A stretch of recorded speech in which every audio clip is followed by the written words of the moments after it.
नमस्कार मंडळी, आज आपण डोशाच्या पिठापासून पिझ्झा बनवूया। तर चला जमतोय का बघूया आणि कसा होतोय ते पण पाहूया। तर मी 4:1 असं माप घेऊन पीठ बनवलेलं आहे। 4 वाटी तांदूळ आणि 1 वाटी उडदाची डाळ।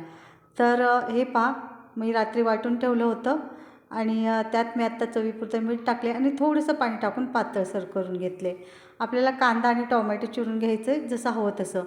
हे घेतले मी ओरिगानो, चिली फ्लेक्स आणि मीठसुद्धा लागणार आहे। चला, डोशाच्या तव्याला मी बटर लावून घेते।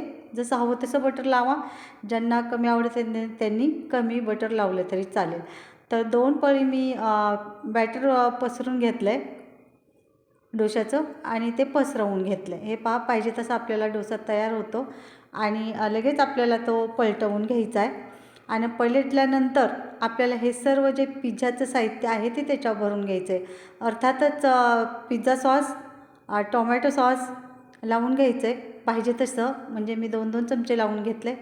त्याच्यानंतर आपल्याला त्याच्यावर कांदा टोमॅटोसुद्धा लावून घ्यायचे। तुम्हाला जसं पाहिजे तसे तुकडे हवे असेल तर तुकडे करा, किंवा रिंग टाईप जर तुम्हाला कांदा पाहिजे असेल तर रिंग टाईप कापा।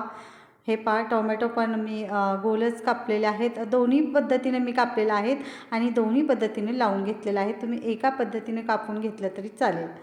तर इथं 2 चिमूट मी ओरिगानो टाकून घेतला आहे। 2 चिमूटच मी चिली फ्लेक्स टाकून घेतली, म्हणजे चवीनुसार।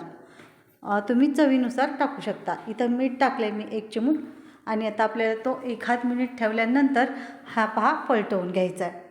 आणि हाताला चटका भाजेल म्हणून तुम्ही उलटण्यानं पलटला तरी चालेल।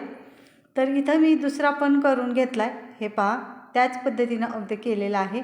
पलटून घेतला आहे आणि ह्याच्यावर एकत्रितच पिझ्झा सॉस आणि टोमॅटो सॉस एकत्रित दोन्ही करून भरून घेतले, असंही चालेल।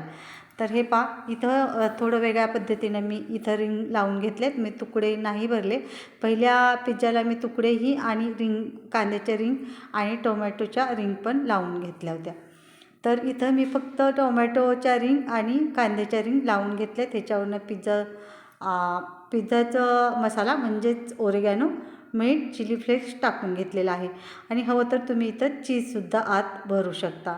हे पहा, मस्तपैकी आपले डोसे तयार झालेत आणि आता आपण मस्त नाश्ता करून घेऊया। खूप सुंदर असं दिसायलासुद्धा आणि टेस्टीसुद्धा लागलं। आणि हा पहा, एक प्लेन केलेला आहे मी। प्लेनसुद्धा खूप सुंदर झाला आहे आणि हा घरातल्या भाजीसोबत खाणार आहे। तर तुमच्याकडे ही अशी टोमॅटो, फ्लावर, बटाटा मिक्स भाजी असेल तर तुम्ही असंसुद्धा प्लेन खाऊ शकता। खूप छान लागतो।